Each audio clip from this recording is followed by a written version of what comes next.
સંધાન all Gujarat integrated classroom. સેટેલાઇટના માધ્યમથી જોડતી કડી એટલે સંધાન.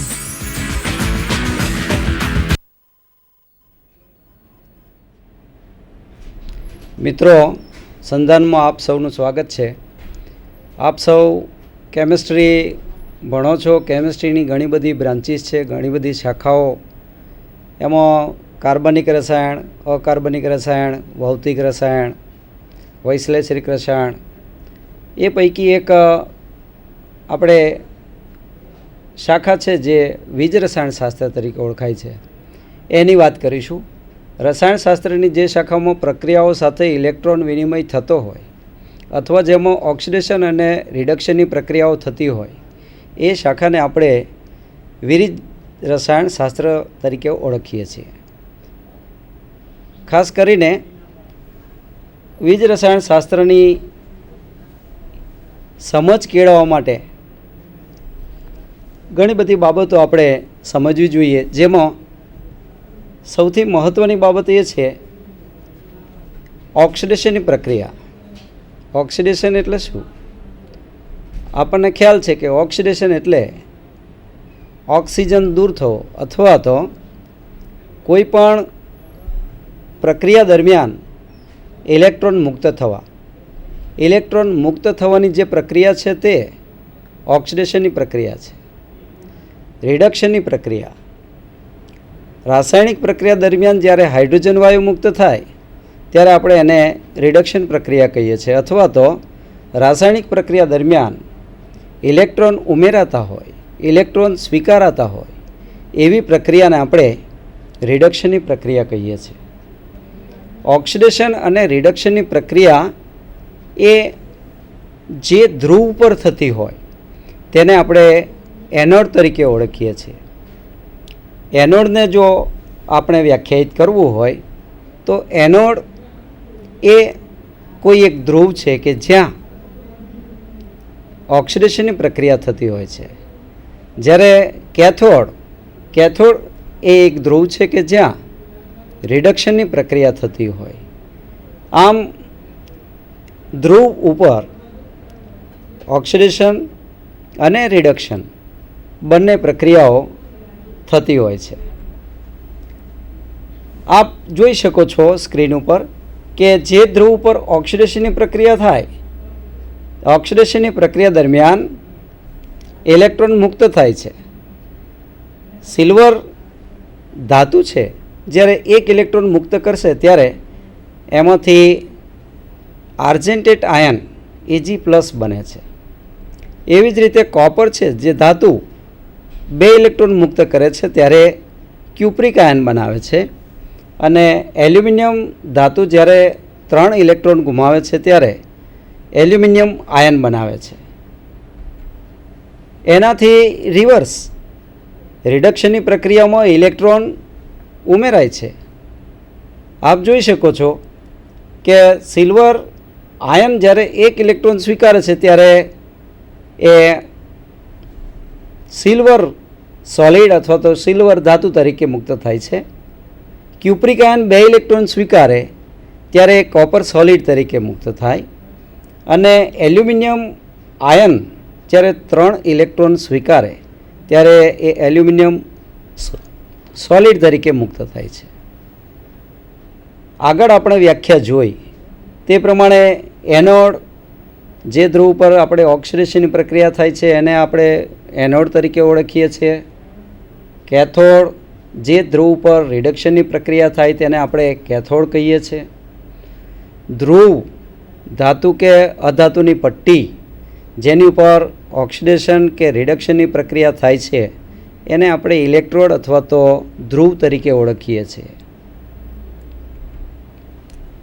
હવે વીજ રસાયણશાસ્ત્રની અંદર જ્યારે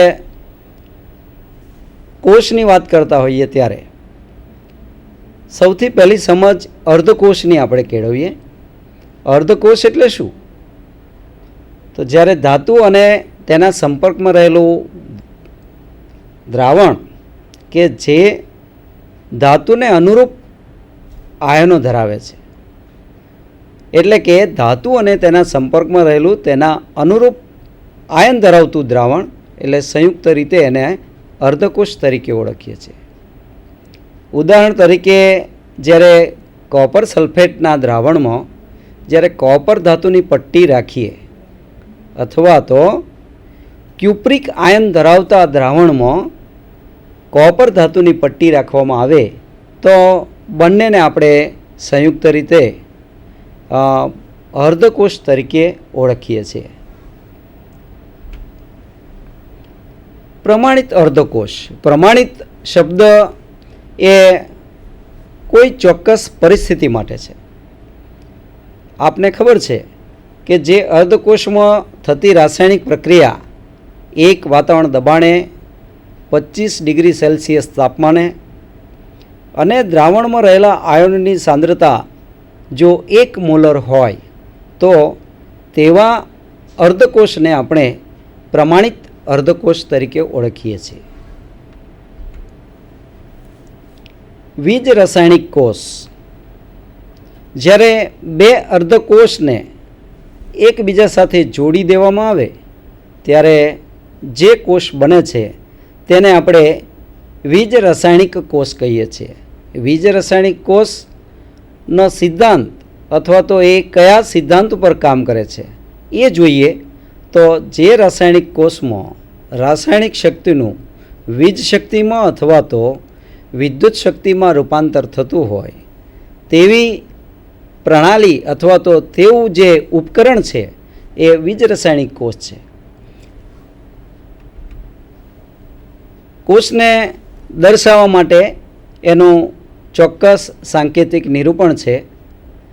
જ્યારે ધાતુ કે અધાતુ તેના અનુરૂપ આયન સાથે સીધા સંપર્કમાં હોય ત્યારે એક ત્રાંસી લાઈન દર્શાવવામાં આવે છે. દાખલા તરીકે ઝીંક ધાતુ જ્યારે ઝીંક આયન ધરાવતા દ્રાવણ સાથે સીધા સંપર્કમાં હશે ત્યારે zinc solid in contact with Zn2+ aqueous એ રીતે દર્શાવી શકીશું.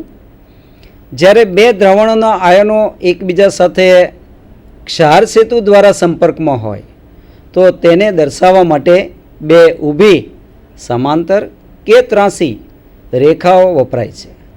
દાખલા તરીકે આપ જોઈ શકો છો કે કોઈ એક વીજ રાસાયણિક કોષ બતાવવામાં આવ્યો છે જેમાં આપ જોઈ શકશો કે Zn સોલિડ એ Zn2+ આયન ધરાવતા દ્રાવણના સીધા સંપર્કમાં છે અને Zn2+ આયન જે છે તે ક્યુપ્રિક આયનના સીધા સંપર્કમાં છે.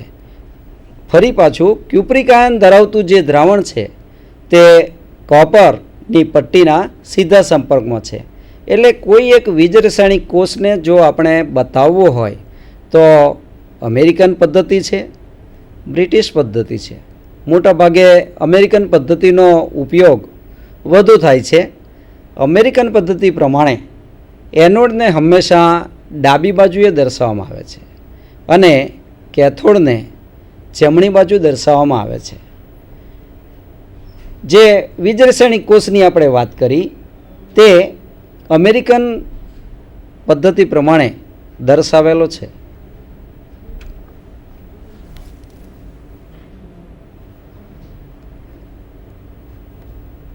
હવે આપણે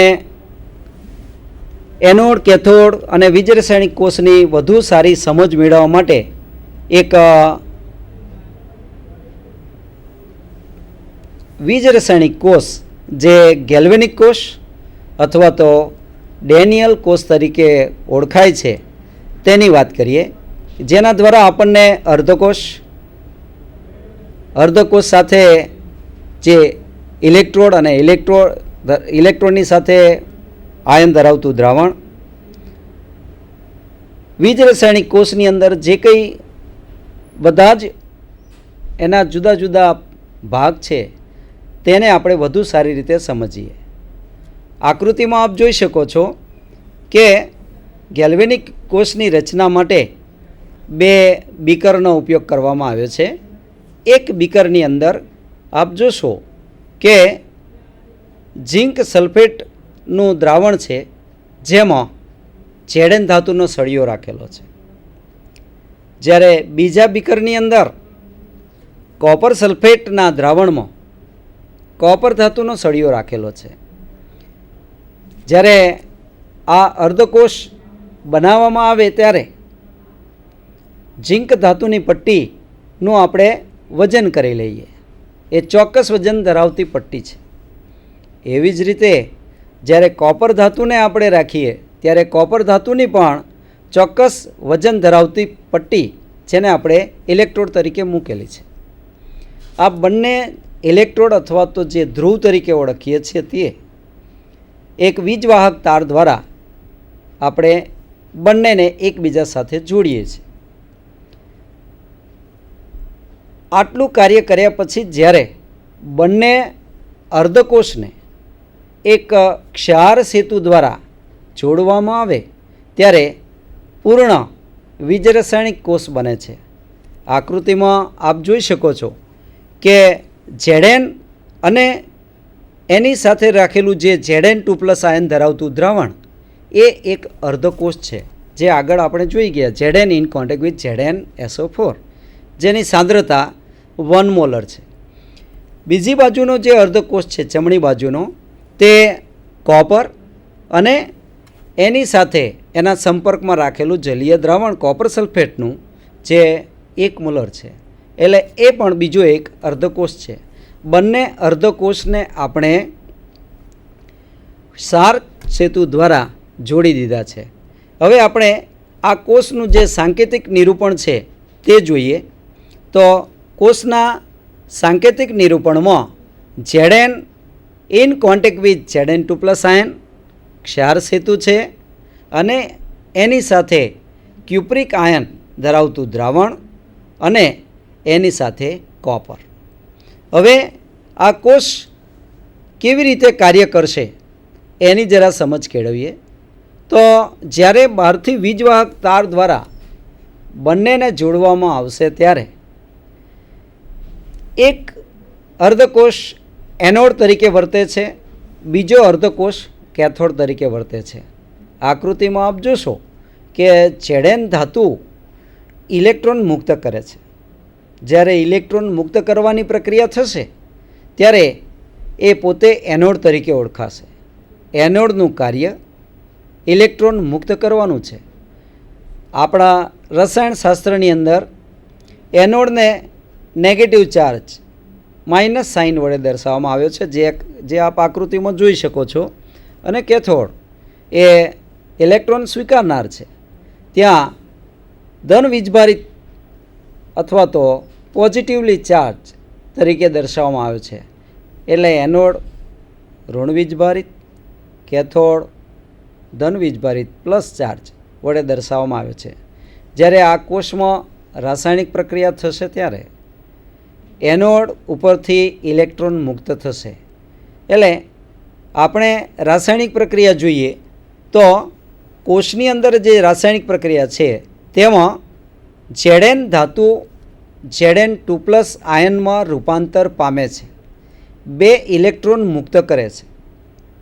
જ્યારે 2 ઇલેક્ટ્રોન મુક્ત થશે ત્યારે Zn ધાતુની પટ્ટી ઉપરથી શુદ્ધ ધાતુ આયનમાં ફેરવાઈને દ્રાવણમાં ઉમેરાશે. એટલે એવું કહી શકાય કે એનોડનું વજન સતત ઘટતું જશે. ખરેખર તો આ પ્રક્રિયા ક્ષારણની પ્રક્રિયા કહી શકાય, કારણ કે ધાતુ જ્યારે દ્રાવણની અંદર ઇલેક્ટ્રોન મુક્ત કરીને ઓગળે ત્યારે એ પોતે વજન ગુમાવે છે. એટલે કે રાસાયણિક પ્રક્રિયા દરમિયાન એનોડનું વજન ઘટશે અને દ્રાવણમાં ઝીંક આયન ઉમેરાવાને કારણે ડાબી બાજુનું જે દ્રાવણ છે ત્યાં Zn2+ આયનનું પ્રમાણ વધશે. જ્યારે Zn2+ આયનમાં રૂપાંતર પામશે ત્યારે ઇલેક્ટ્રોન મુક્ત થઈ બહારના વીજવાહક તાર દ્વારા કેથોડ ઉપર જશે. આપણને ખ્યાલ આવશે જે વચ્ચે ગેલ્વેનોમીટર મૂકેલું છે. ગેલ્વેનોમીટર એ વિવર્તન બતાવશે. ઇલેક્ટ્રોનનો પ્રવાહ ડાબી બાજુથી જમણી બાજુ જઈ રહ્યો છે. જમણી બાજુએ કેથોડ છે. કોપરની પટ્ટી ઉપર ઇલેક્ટ્રોન સ્વીકારાશે. કોપરની પટ્ટી કોપર સલ્ફેટના દ્રાવણમાં ડૂબાડેલી છે. દ્રાવણની અંદર સલ્ફેટ આયન છે અને ક્યુપ્રિક આયન છે. રિડક્શનની પ્રક્રિયા ક્યુપ્રિક આયન અનુભવે છે. ક્યુપ્રિક આયન જ્યારે 2 ઇલેક્ટ્રોન સ્વીકારશે ત્યારે કોપર સોલિડ તરીકે રૂપાંતર પામશે, જે કોપરના ધ્રુવ પર જમા થશે. એટલે રાસાયણિક પ્રક્રિયા દરમિયાન કોપર સલ્ફેટના દ્રાવણમાંથી ક્યુપ્રિક આયન દૂર થઈ જે ઇલેક્ટ્રોડનો જે પોર્શન દ્રાવણમાં ડૂબાડેલો છે એની ઉપર એક પાતળું પડ લાગશે. એટલે આ રાસાયણિક પ્રક્રિયામાં રિડક્શનની પ્રક્રિયાને લીધે ઇલેક્ટ્રોન સ્વીકારાય છે ધન આયન દ્વારા, અને ધન આયન ધાતુ સ્વરૂપે કેથોડ ઉપર જમા થાય છે. એટલે રાસાયણિક પ્રક્રિયા દરમિયાન કેથોડનું વજન વધશે. આમ એનોડ અને કેથોડની પ્રક્રિયા દરમિયાન આપ જોઈ શકો છો કે ડાબી બાજુએ ધન વીજભારિત આયનો વધી જાય, જમણી બાજુએ ક્યુપ્રિક આયન ઘટવાને કારણે ઋણ વીજભારિત આયન વધી જાય. એટલે આ આયનોની અસમતુલા દૂર કરવા માટે અથવા તો વિદ્યુતીય તટસ્થતા જાળવવા માટે ક્ષાર સેતુનો ઉપયોગ કરવામાં આવે છે. ક્ષાર સેતુ એ ખૂબ અગત્યનો રોલ ભજવે છે. આપ જોઈ શકો છો કે ડાબી બાજુના બીકર અને જમણી બાજુના બીકરને જે જોડતી યુ આકારની જે કાચની નળી છે તે ક્ષાર સેતુ છે. આ ક્ષાર સેતુનું બહુ મહત્ત્વનું ખૂબ અગત્યનું કાર્ય હોય છે.